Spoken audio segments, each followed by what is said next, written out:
here is an unusual poster for that period of time. It looks almost like a modern poster. Yes, she does.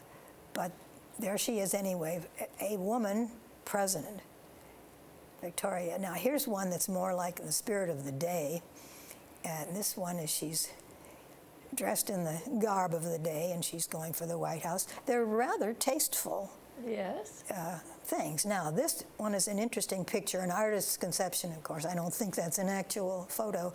But here she's showing up at the polls to vote. And you can see the backs of these two men, the attendants, election attendants, and they each have their box with the actual pieces of paper right there for everybody to see and have access to. But she wants to vote, and they say, sorry, you can't vote. And I don't think she made a scene. I don't think she went to jail or anything about it. But again, it came before the public eye. The newspapers carried it. And it was the New York Herald had carried her announcement that when she was running for president. So it was getting around. Right, right. In the 1880s, we have a lady named Belva Lockwood. Belva Lockwood also came from New York State. And she had a very different background. She was born in 1830. Her parents were farmers. She lived on a farm, was raised on a farm, good solid upbringing. And she wanted very much to go to school, other than the local schoolhouse.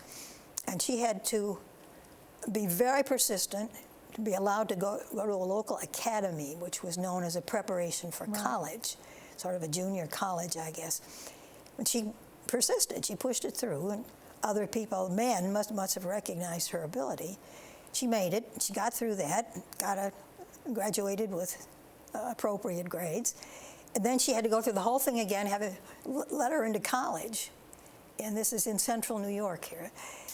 But she made it, she got into Central College. She knew a lawyer and she was reading law with him on the side. She was fascinated by law. So after she graduated, she married, and her husband was also a teacher. They were teachers.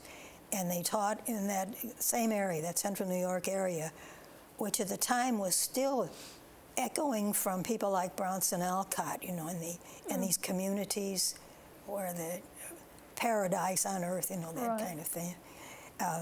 But she married and was left a widow in just a few years with a little girl.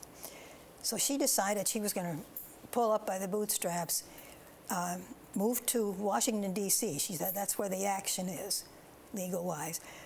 Again, she had to persist and be patient and diplomatic, I suppose, get permission to enter law school here, the Columbia Law School, graduated with high marks, and then the administration said, oh, well, you're a woman, you're not getting it. We're not giving you a diploma. I mean, what do you want with a diploma? Well, what she wanted with a diploma, of course, was to be able to practice law. Yeah, and the bar, she wouldn't be allowed to join the district bar. She didn't have that. Well, what she did was very clever. The only thing I found where she pulled a string, she didn't know President Grant. This was still, you know, before 1876. She didn't know President Grant, but she wrote a letter. Miraculously, it got there. I suppose she mailed it in the district. It got there. It got to him within a few days. And by the end of the week, she received the diploma. She had said, you know, dear General Grant, this is not fair. I've been granted, you know, access to this training, and I've done it, and I've done well at it, and I want to practice law. So she had it right then and there. And again, once again, she had to go through something to get permission to argue before the Supreme Court, which she got. And needless to say, she was the first woman to do this. And of course, she got out-argue, and she was a wonderful lawyer, apparently. And now, yeah, we already have one shot of her. This is not a very flattering one, but let's go on. This is the postage stamp. She and some of the others, and again, a terribly unflattering picture of her. But nonetheless, the point was that this was recognized. And another one here, this is one of the political cartoons of the day. This one, here she is, you know, with her skirts and so on, and directing things. And this is an implication on the side of that she's being bribed and for decisions and all that kind of thing. And one more, I don't know what this is supposed to represent, but it's not a friendly cartoon. No, it doesn't look like it. Here she is in the 1880s, or 1880s, Short with her legs skirt. showing and all that. Yeah, and then this ragtag bunch with her, and vaguely in the distance is the Capitol. Now here's a picture that shows her, of course, having to cope with the weird fashions of the day. But these men in the courtroom here are discussing something, or they're just being buddies or whatever, and she's to the side. This is symptomatic of how Being shut out of the inner she circle. was just being shut out. She was the first one. And she was not one to get to the top and just rest on the laurel and say, step on the rest of the women. No, she worked very hard for it. She got laws passed that anybody could argue in a district court, for example, including women. So she did a lot of good already at that point. But she set up a law practice, and with these credentials, she did rather well. One very interesting thing she did, she took a case of the Cherokee Indians were suing the government. And apparently, this was one of those cases, again, where the government had promised and then just forgotten all about it. She secured $5 million settlement for the Cherokee Indians in this case she handled. So in 1884, when it was suggested maybe, and she might have suggested it herself first, but she had a good following to run for president in 1884. And in 1884, this was another one of those kind of funny elections. Benjamin Harrison was running against Grover Cleveland, who wanted a second term. And Cleveland was the Democrat, and Harrison, the son of William Henry Harrison, decade before. It was a funny election because Benjamin Harrison got greater popular vote, but, or vice versa. Grover Cleveland got a greater popular vote, despite a lot of things against him, because they preferred him to Benjamin, but Benjamin Harrison got the Electoral College vote.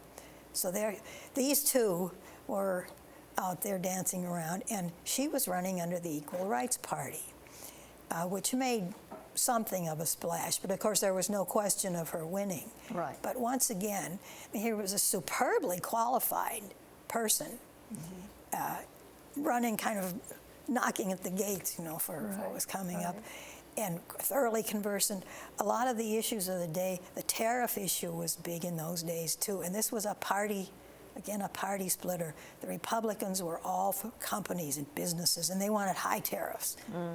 So the domestic product, have the better chance. But the Democrat side was saying, no, we've got to lower them, because the ordinary common people can't buy these things if they're so taxed.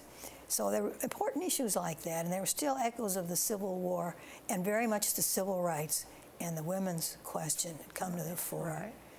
So she ran again, and she had a fair amount of backing.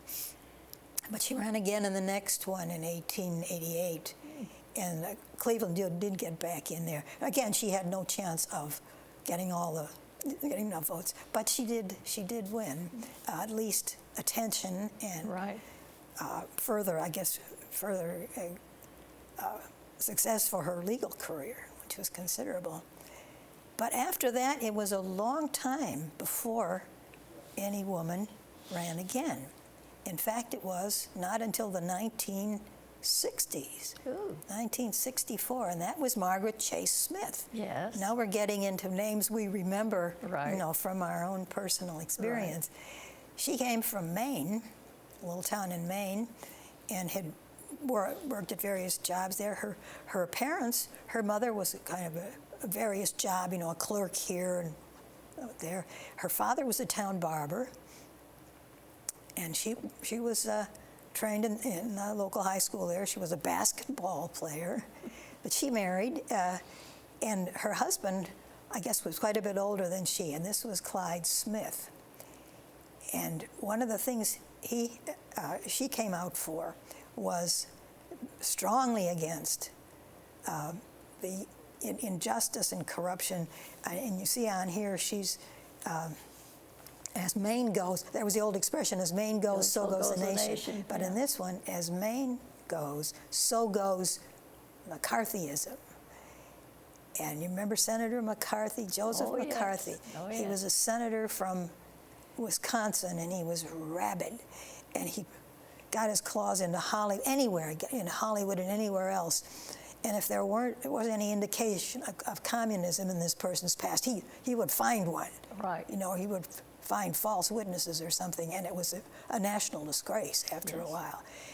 But although she was a Republican, see her here, here's the Republican elephant, all besmirched, having stood behind McCarthy. They said, it's Republican, well, we're Republican, so we're standing behind him, regardless. Well, this is a case where she's saying, go and clean yourself up, for heaven's sake.